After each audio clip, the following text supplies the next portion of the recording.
कई माताओं की आदत है कि पूजन करने बैठती है तो बाल्टी में पानी में फूल वगैरह सब डाल के बैठ जाती है, फिर सब सेवा मेवा करके उसमें से पानी में से निकाल निकाल के भगवान को चढ़ाती जाती है। निर्माल्य है, वो नहीं चढ़ सकता, वो भगवान को समर्पित नहीं हो सकता, भगवान उसको स्वीकार नहीं कर सकता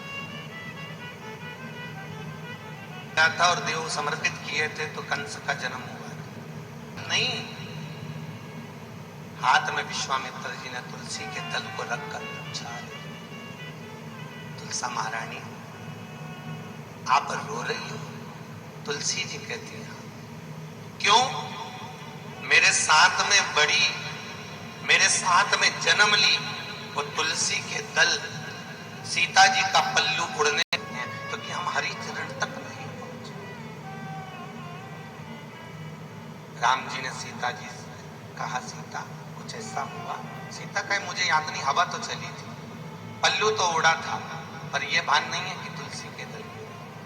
विश्वामित्र जी ने तुलसी वापिस रखी, सीता से कहा जाओ, जो तुलसी तुम्हारे वस्त्र से नीचे गिरी है उस तुलसी को लेकर आओ। वो वस्त्र से नीचे गिरी हुई तुलसा को मेरी माता जानकी लेकर आई,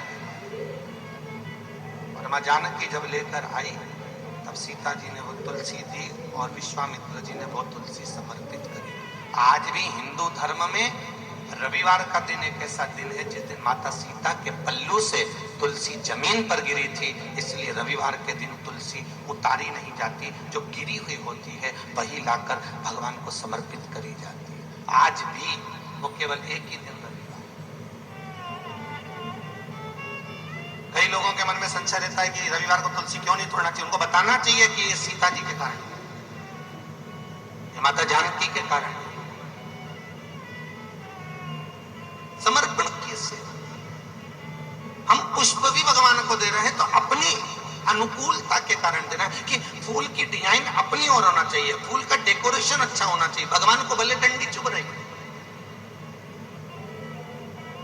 अरे भाई पुष्टि मार्ग में तो एक पंखड़ी को 4 बार फोल्ड कर गुंजन तैयार करी जाती है। एक पंखड़ी को 4 बार फोल्ड कर, 4 बार क्यों फोल्ड करते हैं? क्योंकि बचपन, जवानी, अधेड़ी और बुढ़ापा ये भगवान के गले में पड़ जाए, भगवान को समर्पित। समर्पण प्रभु का। एक पुष्प भी अगर हम भगवान को दे रहे हैं तो उसमें तुम्हारा देने का भाव क्या है? क्यों देते हैं फूल भगवान को?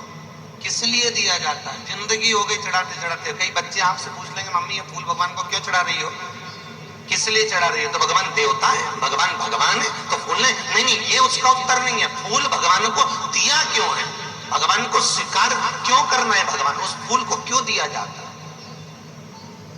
आज के बच्चे बहुत प्रश्न करते हैं जी, फुल नेटवर्क का जमाना है, बच्चे लोग तुरंत इतने सारे प्रश्न खड़े कर देते हैं कि माता पिता को देने में पसीने छूट जाते हैं। जरा जरा से बच्चे चलते चलते प्रश्न करते हैं और आपको उत्तर देना पड़ेगा। ये बताओ कि ये फूल भगवान को क्यों दिया? तो पुष्प देने का कारण केवल इतना सा था कि हम अपने दिल की बात, अपने हृदय की बात, अपने चित्त वृत्ति की बात, हम अपने हृदय चित्त की बात भगवान से नहीं कहते। हम अपनी मन की बात, कई बातें ऐसी होती हैं जो तो नहीं बोल सकते, तो पुष्प हम भगवान देते हैं। फूल हमारी ओर से भगवान से प्रार्थना करता है। कौन सा फूल? जो तुमने डंडी भगवान के साइड रखी वो फूल नहीं, जिसका मुख भगवान की ओर, वो पुष्प भगवान से कहता है ठाकुर, भोलेनाथ, द्वारकाधीश, हे शंकर, हे राम, जिसने ये फूल समर्पित कराए ना उसके लिए कुछ कहना चाहता हूं। पुष्प ठाकुर से कहता है, शिव से कहता है, शंकर से कहता है। भोलेनाथ जी पूछते हैं बोलो पुष्प तुम क्या कहना चाहते हो? फूल कहता है महाराज, जितनी मुझ में सुगंध है इतनी ही सुगंध तो इसकी जिंदगी में बना दे। जितनी मुझ में सुगंध, इसलिए भगवान को हमेशा सुगंधित पुष्प दिया जाता है जिसमें सुगंध रहे। जितनी मुझ में सुगंध है तुम उतनी सुगंध बना दो।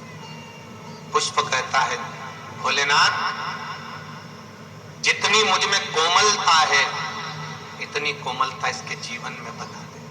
और हे भोलेनाथ जितना रस, ऐसा कोई फूल नहीं होता जिसकी पत्ती में रस नहीं, चाहे वो खुशबू दे चाहे ना, चाहे वो सुगंध दे चाहे ना, ऐसा कोई पुष्प नहीं जिसकी पत्ती में रस ना हो। पुष्प कहता है भोलेनाथ से हे शंभु, हे राम, हे कृष्ण, जितना मेरे अंदर रस भरा हुआ है इसकी जिंदगी में प्रसन्नता, सुख और समृद्धि का रस तुम जिंदगी भर बनाकर रख दीजिए। ये पुष्प भगवान से हमारी ओर से विनती करता, हमारी ओर से। आप उतना रस इसमें भर दीजिए। अब ईमानदारी से बोलो, आप में से कितने लोग हैं जिन्होंने ये 3 प्रार्थना कभी भगवान से करी?